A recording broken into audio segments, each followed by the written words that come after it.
Why Coffee Protects Against Type 2 Diabetes by www.bioorganiccoffee.org. Researchers have known for years that drinking coffee reduces the risk of type 2 diabetes, as we noted in our article, More Organic Coffee Can Lead to Less Diabetes. Now researchers have identified a specific bioactive substance in coffee that stimulates insulin secretion and sugar uptake by muscle cells. The report is in the Journal of Natural Products. Cafestol, a bioactive substance in coffee, stimulates insulin secretion and increases glucose uptake in muscle cells. Studies in vitro, diet and exercise intervention can delay or prevent development of type 2 diabetes, T2D, and high habitual coffee consumption is associated with reduced risk of developing T2D.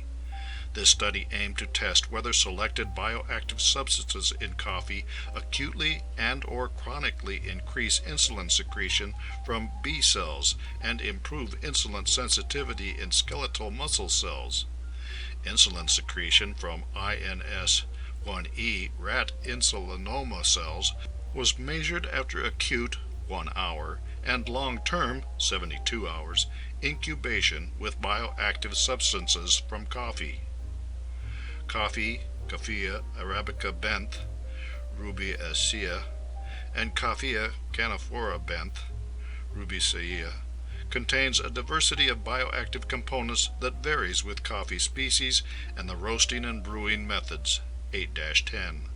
The specific substance in coffee that stimulates insulin secretion and subsequent uptake of sugar by muscle cells is Cafestol. A related compound, caffeic acid, has similar effects. How much Cafestol is in your coffee? Since Cafestol can be instrumental in fighting type 2 diabetes, how much of the stuff is in your coffee?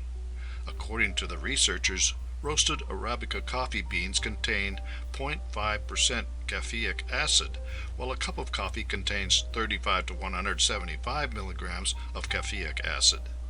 Boiled coffee, Turkish coffee, and French press coffee contain 6 to 12 milligrams of Cafestol, while filtered coffee contains only 0.2 to 0.6 milligrams of Cafestol.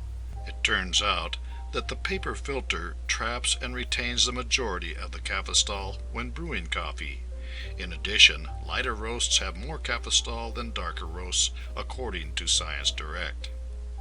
The extraction yield of Cafestol from roast and ground (RNG) coffee beans was evaluated using brews prepared by 4 brewing mechanisms: boiled, Turkish, French press, and mocha pot. The Cafestol content of the RNG coffee and the resulting brews was measured and extraction yield calculated.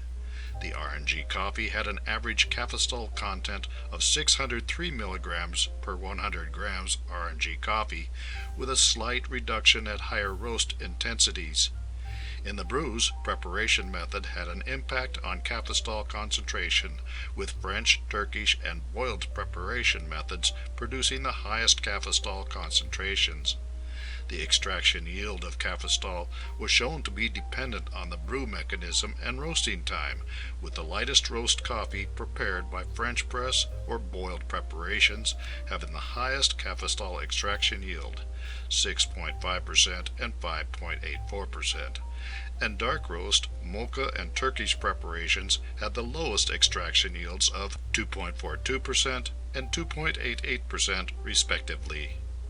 So, if you want to avoid getting type 2 diabetes, drink coffee, and if you really want to avoid type 2 diabetes, consider the French press method or even the old farm kitchen method of boiling the grounds on the stove and letting them settle before serving.